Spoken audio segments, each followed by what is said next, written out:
Same degree, same batch, probably even the same marks. But one person starts at 3.5 while the other starts at 35 lakhs. And this is not about intelligence. This is something that people don't explain properly. I have sat in those hiring process where the difference between two candidates was not the talent. It was the exposure. One person understood how the system worked while the other understood how to study well.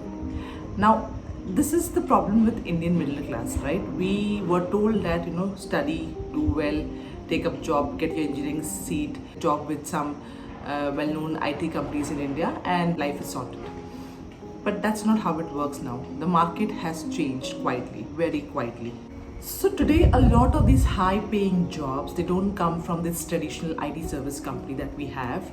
They come from GCC. What is GCC? Global Capability Center. Now, there are a lot of these global companies like say JP Morgan, Mercedes-Benz, Airbus. They are building their own tech and operation company in India instead of outsourcing everything, right? And this is where your salary compensation philosophy changes, because you are directly working for them. You're working for a global company. You're no more a vendor resource, right?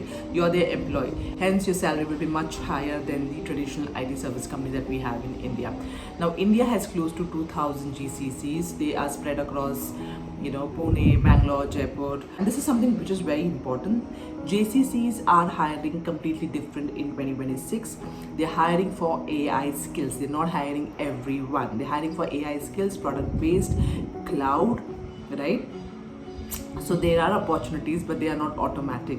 And the most uncomfortable truth is that a lot of people, a lot of students don't know that these companies are hiring.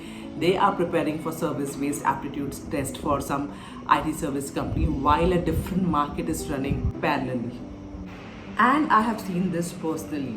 Like there's one student whose focus is that, I'll spend 4 years and my ultimate goal is Wipro, Infosys and TCS, right? And there's one student who is learning, like say 3 things, learning AI tools, building GitHub, learning product thinking, and after 4 years of engineering, they both entered the different market, right? Because one was aware what is GCC in the second year, and the other whose focus was Wipro TCS, they get to know about GCC in the placement during the placement time. So that's the difference, and that's the gap.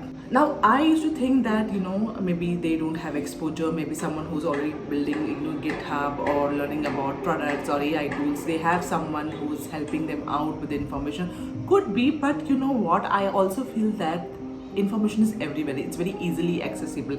Now, in today's world, don't tell me that you're not able to get hands-on or get information. So you need to do a research more. You need to do a research. It's not just, be a bookworm, study all the time, but you need to understand how the market is running. Watch YouTube. There are so many videos, right? So I don't know what's stopping them. Honestly, it's not just the salary, right? So in IT service industry, at the entry level, it's heavy execution work, right? Maintenance work, support work.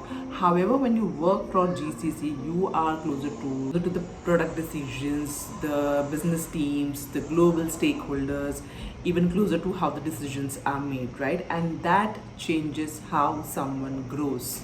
See, this is not about shaming IT service jobs, right? It's totally fine. But if you do know that what is the difference between these two, and you still choose to get, and you still want to get into an IT service industry, that's fine. Because see, anyway, you've been placed, you got a package of say 3.5. It's a well-known branded company. The panic at home reduces.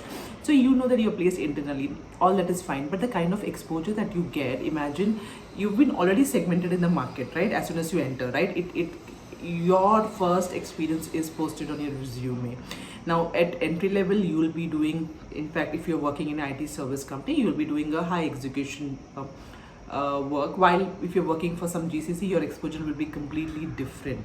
And that is the difference I am talking about. Your exposure in terms of the way you interact with the stakeholder management, the way your work speaks for you, the way you think, the strategy, the salary, the mobility, everything changes. But unfortunately, a lot of students or people don't realize at 21. That is why we all wake up after 6 7 years and think that, Array, I have worked so much, I've worked so sincerely, why am I doing what am I doing, right?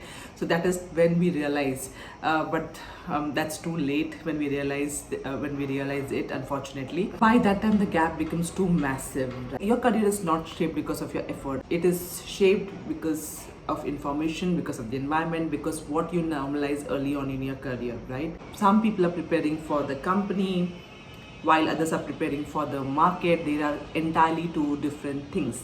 And the earlier you understand which group do you belong to, the better.